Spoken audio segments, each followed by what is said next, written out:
Mucha rabia y mucho descontento. Hay hambre, chiquillos, hay hambre. La gente salió aquí porque no hay que comer.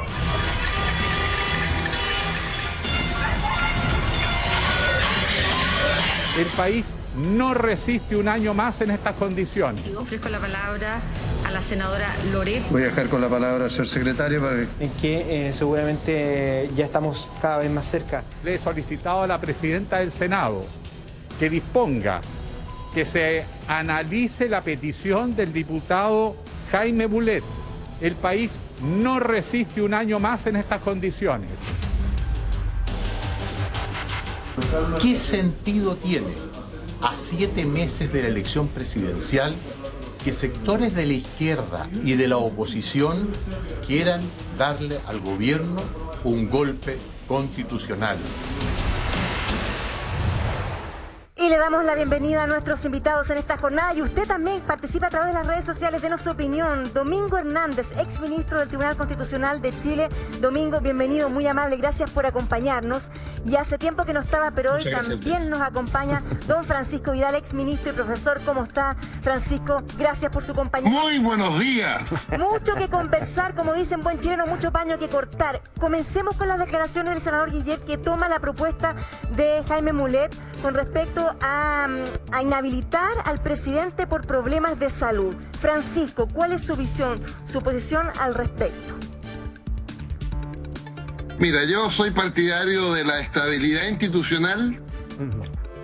El presidente de la República fue elegido por 4 años. Termina el 11 de marzo del 2002. Del 2022. Y por lo menos en mi opinión, la tarea principal, la más relevante, es estabilidad institucional para ganar, en mi opinión, la convención constituyente que va a regir los destinos del país por los próximos 30 o 40 años. Todo lo demás yo lo veo como una alteración de ese objetivo principal. ¿Y qué opina don Domingo Así que Hernández? no estoy de acuerdo. Perfecto. ¿Y qué opina don Domingo Hernández cuando tenemos las imágenes ahí en la pantalla, justamente las declaraciones del senador? Comparto la posición de Francisco. A mí me parece que en algunos países existen mecanismos que son propios de la democracia directa y que se han incorporado institucionalmente, como se llama el referéndum revocatorio, y que permite poner término anticipado al mandato de los representantes populares. Pero en nuestro país no existe tal institución y consiguientemente los representantes elegidos por el pueblo deben mantener sus cargos hasta mientras no termine su mandato. Es lo que deberíamos respetar, mantener la estabilidad institucional. Domingo, Tal cual. Quisiera preguntarle algo a propósito, porque tenemos claro entonces una visión con respecto a los dos acerca de estos dichos del senador Guillet, pero esta es una discusión que es netamente política, pero en la formal y en la que preocupa a la ciudadanía tiene que ver con el tercer retiro del 10%, donde el Tribunal Constitucional se transforma en una pieza clave. ¿Cómo llega este tribunal a esta situación, Domingo? Bueno, el tribunal llega a esta situación porque el mecanismo institucional prevé su intervención a requerimiento de órganos políticos en el control de constitucionalidad de las leyes, de ciertas leyes, ¿no es cierto? Y es lo que ha sucedido con motivo del requerimiento del presidente de la República, que está legitimado activamente para mover su intervención, y que ya sucedió con el segundo retiro, en que me dio un pronunciamiento que se decidió en definitiva institucionalmente por voto dirimente de la presidenta. Es un mecanismo que está previsto precisamente para casos de empate, en los casos de controles de constitucionalidad. En los requerimientos de inaplicabilidad que constituyen la parte principal de la pega del Tribunal Constitucional, no existe voto dirimente. En estas materias sí. Perfecto. Solamente para cerrar el tema anterior y para introducirnos finalmente en el tercer retiro, y también el que dice el olfato de don Domingo y también de Pancho Vidal. Usted ha dicho entonces que está totalmente en contra, que tiene que ver justamente con la acusación constitucional del presidente. Una cosa es lo que dice el senador Guillet, pero otra cosa es lo que puede pasar desde la Cámara de los Diputados. Se lo pregunto porque hoy justamente aparece en el Mercurio, dice: giro de la DC en la acusación. El partido decide estudiar seriamente la opción del libelo contra el presidente Piñera. Esto surge desde la Cámara de Diputados. A ver si nos explica un poquito cómo funciona y si podría finalmente conseguir los votos o no, es solamente cuestión de mover el piso. Te explico, Tonka. Ya. Para acusar constitucionalmente al presidente de la República, tú requieres la mayoría absoluta de los diputados. La oposición, nosotros, tenemos la mayoría absoluta en la Cámara de Diputados. Tenemos 83 diputados y diputadas. La derecha tiene 72. Entonces 83 más que 72 pasa la primera prueba. Pero donde no pasa es en el Senado.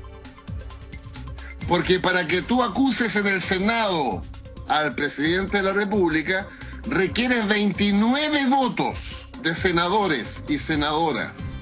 Y la oposición tiene 24. En consecuencia, una acusación constitucional contra el presidente de la República no tiene destino. Se sabe de antemano que va a ser derrotada en el Senado. Salvo que yo lo encuentro increíble e imposible que 5 senadores de derecha destituyan a su propio presidente. Raya para la suma, mi opinión, imposible. La acusación constitucional no tiene destino.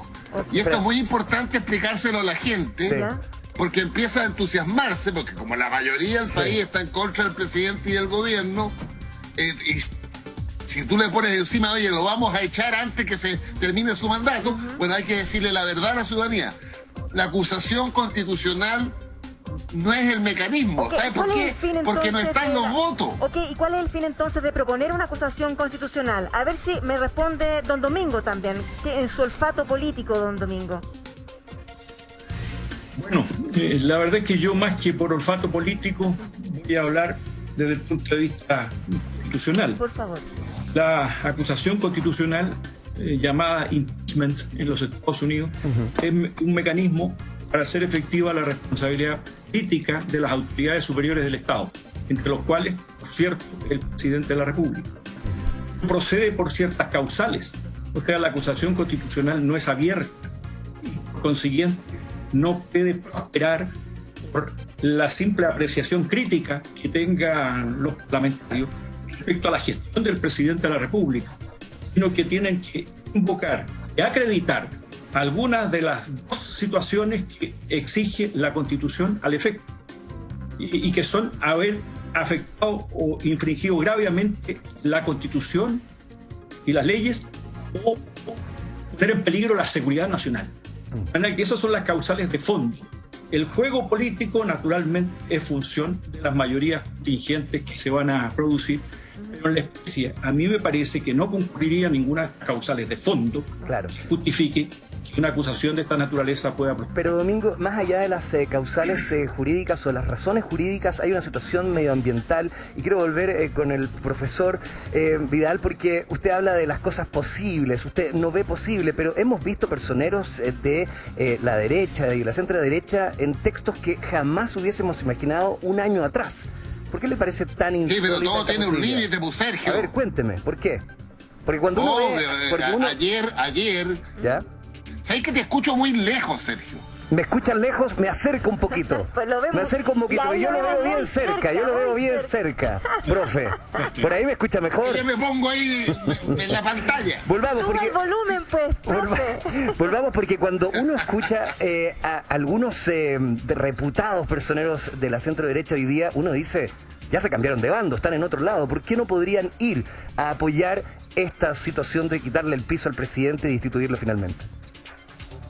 ¿Sabes por qué, Sergio? Porque efectivamente la derecha está muy desordenada. Sí, pues. La mejor demostración es que ayer en el Senado el tercer retiro tuvo 31 votos a favor, pero la oposición somos 24. Entonces hubo 7 senadores de derecha que no le hicieron caso al presidente. Pero eso es una cosa, y otra es que haya 5 senadores de derecha que con sus votos destituyan al presidente de la República. Además, paso el aviso para que la gente esté informada. No va a ocurrir, pero para que la gente sepa. Si por un milagro La acusación avanza. Hay 5 senadores de derecha que votan contra el presidente Piñera. ¿Sabes lo que pasa después? ¿Qué? El Parlamento elige al reemplazante del presidente Piñera entre sus miembros. Ah, ¿no es el ministro del Interior el que asume? No. Es el Parlamento el que elige al nuevo presidente. ¿Hasta cuándo? Hasta el 11 de marzo la Mané me está corrigiendo aquí que tengo miga. Saludos por casa, saludos por casa. Saludos a su señora. Saludos, Mané. Sí, mande cariños. Ah, entonces el mismo Congreso que elegiría entonces la carta que estaría a cargo del país. Exactamente. Mire, y eso con una votación de un porcentaje, me imagino, importante. No sé, ahí Domingo me puede ayudar, pero yo creo que es la mayoría. ¿Qué dice Domingo? No sé lo que dice la Constitución, si es cuántos votos, si son con quórum o no. Mi impresión es que debe ser por mayoría, ¿no? A ver, tratándose del presidente de la República, la destitución requiere una votación calificada del Senado, los 2/3. Como eso no va a ocurrir, porque parece ser que el juego político lo va a impedir, que sí puede suceder es que esté en la Cámara de Diputados la acusación y consiguientemente el presidente de la República queda suspendido de su cargo. Esa sí que es una situación que se podría producir. Ah, sí. Claro. Y que ocurrido en la otros países, suspensión de su cargo del presidente de la República. ¿Eso qué significa? Que no toma ni una decisión, que tiene que retirarse de la arena política, esperar, no sé, en su casa. Le estoy preguntando muy en pedestre, en simple, Domingo. ¿Y quién finalmente lo representaría si él está suspendido? Bueno, suspendido de su cargo, opera los mecanismos institucionales de subrogación que establece la Carta Política, ¿no sé? Lo subroga en calidad de vicepresidente de la República al ministro del Interior. Ah, perfecto. Mientras se mantenga la suspensión. Y yo tengo una pregunta que tiene que ver con la forma y con lo expresado por el diputado Mulet, que tiene que ver con esta supuesta dolencia física o mental del presidente. Ahí el experto podría explicarnos cómo se chequea esto, porque supongamos que esto avanza, ¿no? Me imagino que entonces tendrían que hacerse exámenes para poder determinar si efectivamente el presidente, en este caso, tiene algún tipo de dolencias. ¿Cómo funciona esto, Domingo? A ver, tratándose de una causal de esta naturaleza, la demencia es una enfermedad mental inhabilitante. Impide simplemente el ejercicio o el desempeño del cargo. Y en una situación extrema de esta naturaleza, es evidente que un presidente de la República afecta una causal tan grave, no puede proseguir en el desempeño del cargo. Pero alguien tendría que determinar esto, ¿no? Claro. Estudios, exámenes profundos, no solamente de una entidad de 2 o 3. Claro, porque si los diputados lo dicen, bueno, de vuelta les pueden decir, bueno, y ustedes se han hecho el examen también, digo, ¿no? Claro. ¿Es viable llegar a esa instancia en que el presidente esté frente a un psicólogo, a un psiquiatra o varios profesionales haciendo una evaluación de su condición psíquica? La evaluación que se hace es política y consiguientemente si median las mayorías necesarias así se va a declarar. Evidentemente será necesario acreditar esa condición de inhabilidad mental a través de los medios correspondientes, jugando en este punto un rol fundamental las experiencias psiquiátricas, ¿no es cierto?, y exámenes que se le practiquen al presidente de la República. Claro, un protocolo ahí médico. Claro. Para que hagamos un poco de historia, ¿ha ocurrido hasta qué límite hemos llegado en el pasado en situaciones parecidas, profesor? No, yo no recuerdo en la historia de Chile contemporánea al menos, y también para atrás, una inhabilidad del presidente por razones psiquiátricas. Claro, me cuesta ver al presidente en una situación como esta, no sé, no lo conocemos personalmente mucho, pero nos imaginamos que eso no le gustaría por ningún caso, Vidal, Francisco. ¿Sabes, Sergio? La única cosa que se acerca es la destitución por parte de la Junta de Gobierno al general Lee, miembro Mira. de la Junta, en julio de 1978. Mira. Que no lo echaron por loco, pero el fundamento era muy genérico. Mira. Pero en democracia yo no recuerdo nunca una inhabilidad por esta razón. Pensemos solo un segundo, pero entonces ha sido inhabilitado. pensemos solo en otros procesos, porque Brasil, un gigante, vivió un proceso similar, fue destituida Dilma Rousseff en un ejercicio que tenía que ver con otros tipos, que tiene que ver con corrupción, pero finalmente hay experiencias que han llegado a ese puerto. En Chile, la situación que plantea el senador Guillé puede abrir ese camino, porque él plantea no solo situaciones físicas, sino incapacidad de ejercer el cargo.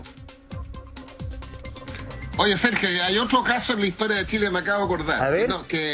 Mire. Pero no por temas físicos, ¿Ya? no por temas mentales. En el periodo de la Unidad Popular, la última elección parlamentaria fue el 4 de marzo de 1973. Ok.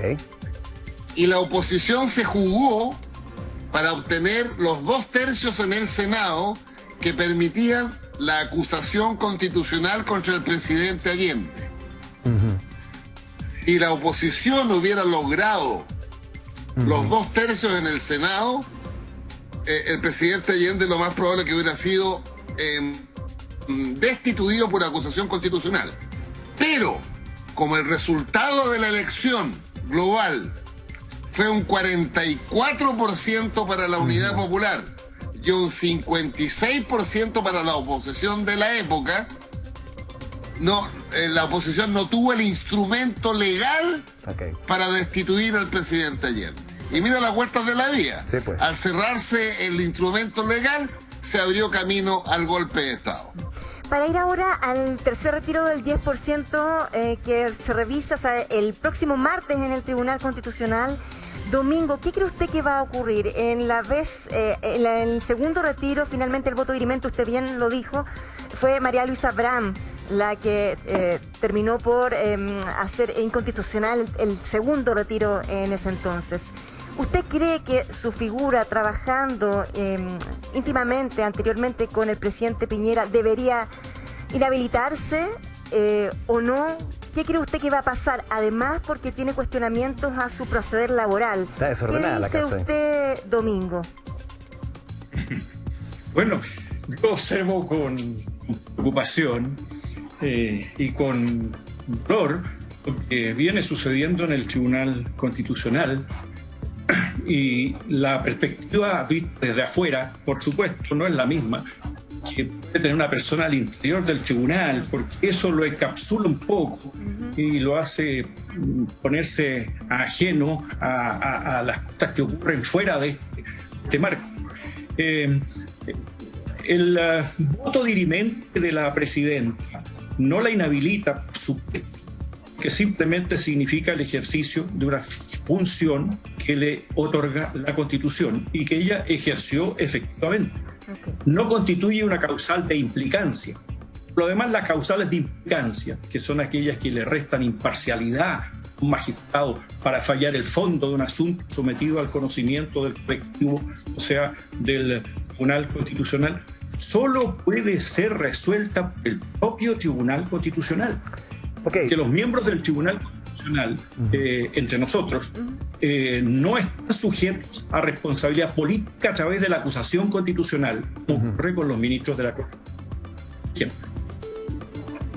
Pero dale, Pancho. Lo que sucede es que 13 senadores de oposición precisamente presentaron al tribunal, como dice Domingo.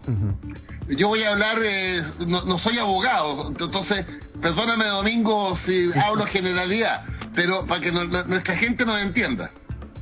Presentaron la petición de que la María Luisa Bram se inhabilite. Y se inhabilite, curiosamente, por una entrevista que dio hace algún tiempo atrás, donde ella reconoció ella misma, que el Tribunal Constitucional era la tercera cámara. O sea, Cámara de Diputados, Cámara de Senadores, Tribunal Constitucional. Y eso generó el debate de fondo que tenemos en Chile sobre el Tribunal Constitucional. Entonces, apelando a ese argumento, 13 senadores están pidiendo que ella no vote. Y si ella no vota, no dirime. Ya, pero eso lo tiene que acoger, la última... Pero eso lo tiene que acoger el Tribunal Constitucional. Que son ellos Los mismos 10 ministros tienen que decir si eso es correcto o no es correcto. A ver, pero y lo otro que les quería decir, ¿sí? este me viene la obsesión de profe a mí, y que todo el mundo habla del Tribunal Constitucional en función del tercer retiro. O sea, te garantizo que no hay chileno alguno que no haya escuchado el Tribunal Constitucional en estos días, claro. Porque está pensando, ¿qué es eso que va a decir sí o no a mi tercer retiro? ¿Estamos? Y un paneo, y Domingo me puede ayudar aquí, el Tribunal Constitucional en Chile es de antigua data, fue creado en 1970 por el presidente Frei Montalva. Ha tenido distintos integrantes y origen de dónde vienen. Ya. El primer Tribunal Constitucional eran 5 miembros. El segundo, que creó Guzmán y Pinochet en la Constitución, eran 7. Yo era ministro del Interior con el presidente Lagos cuando hicimos la reforma del 2005 y se transformaron en 10. Sí, señor. ¿Y sabe Pero qué? muy importante, ciudadano que nos está escuchando, ¿por qué se producen en los temas más puntuos el empate? Pero Francisco, Porque de los 10, ¿ya? de los 10, 3 los designa el presidente de la República. Es que le quiero mostrar, decir, emanan del poder político. Les quiero mostrar a los dos la pantalla gigante. Mire, a propósito, para complementar lo que está diciendo, así votaron en el segundo retiro del 10%, para que continúe. Se lo estoy mostrando acá a los 10. Y tenemos un empate. Claro. En la cual la presidenta, y ahí es la pregunta que yo tengo, que ha sido una funcionaria muy leal al presidente de la República, es la que tiene que dirimir esta situación. Eso, Francisco, ¿no la pone en un nudo ciego? Porque en esta oportunidad el presidente se está jugando todo y más. Sí. Entonces, por supuesto, ella es la que tiene que definir. Y ahí le pregunto, ¿es comprensible que ella, que tiene tan estrecha relación con el presidente, tenga que cerrar este proceso? No, lo que sucede es que, voy a poner otro ejemplo, mira, lo que sucede es que, les decía, de 10 miembros, 7 provienen directamente del poder político. En consecuencia, cuando el presidente te nombra 3, obviamente que los conoce, lo más probable es que sea gente que tiene una cercanía a su pensamiento. ¿Para qué decir el Parlamento? Pues? Ya. Pero a propósito de eso, Pancho, para don Domingo, que conoce perfectamente, fue parte del Tribunal Constitucional, ¿usted cree que algunos de los que votaron rechazo podrían votar apruebo hoy o viceversa? Usted ha estado ahí, tiene el panorama. ¿Puede ser o no? ¿Están durmiendo los miembros del tribunal? Bueno, usted me propone un ejercicio de prospectiva política bastante complejo. No sé, pero usted tiene la visión. Me voy a anticipar. Voy a comenzar hablando primero, ¿no es cierto?, si ustedes me permiten, del tema de la eventual inhabilidad de la presidenta del Tribunal Constitucional por sus declaraciones cuando dijo que el Tribunal Constitucional era una tercera cámara. Este es un tema debatible, tanto en ciencia política como en derecho constitucional. ¿Es o no es una tercera cámara? La función principal de las cámaras, ¿no es cierto?, en un sistema democrático es legislar. Consiguiente, elaborar, participar con el presidente de la República, que es colegislador en el proceso de formación de las leyes. Y el Tribunal Constitucional obviamente no es una cámara política, porque no es legislador positivo, no hace leyes. Las leyes las hacen los depositarios de la soberanía popular. Y la función de los tribunales constitucionales, y así lo destacaba el gran jurista vienés Hans Kelsen, es la del legislador negativo. Es decir, el tribunal se pronuncia sobre la conformidad entre el precepto legal y la norma constitucional. Si estima que ambos se hacen fuego, son incompatibles, por consiguiente, declara la inconstitucionalidad del precepto. Para ese proceso, ¿no es cierto? En ese proceso participan los 10 ministros del Tribunal Constitucional. Y la presidenta del tribunal, ¿no es cierto?, por la declaración, puede ser desde el punto de vista constitucional, objetable, eso no es una tercera cámara, apreciación, obviamente, no la inhabilidad. Y en definitiva, con esto termino, la inhabilidad depende en alguna medida importante de la propia interesada, que puede declararse habilitada, pero la resuelve el Tribunal Constitucional por mayoría de votos. Es una situación. Incluso entonces la posibilidad de que la presidenta entienda y carece de la imparcialidad necesaria, y el tribunal, sin embargo, desestima este planteamiento y mantiene la idea de que debe formar parte del Pleno.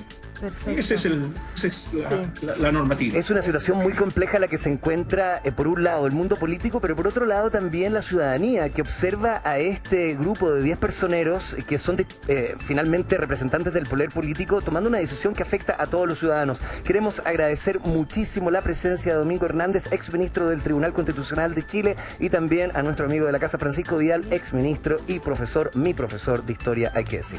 Muchísimas gracias a ambos. Muy bien. Nos debe la respuesta Domingo. Muchas gracias. Para el próximo encuentro, don Domingo. Gracias, Pancho, muy amable por compartir con nosotros. Con el mayor agrado y muchas gracias por la invitación. Muy amable, muchas gracias. Chao, chao.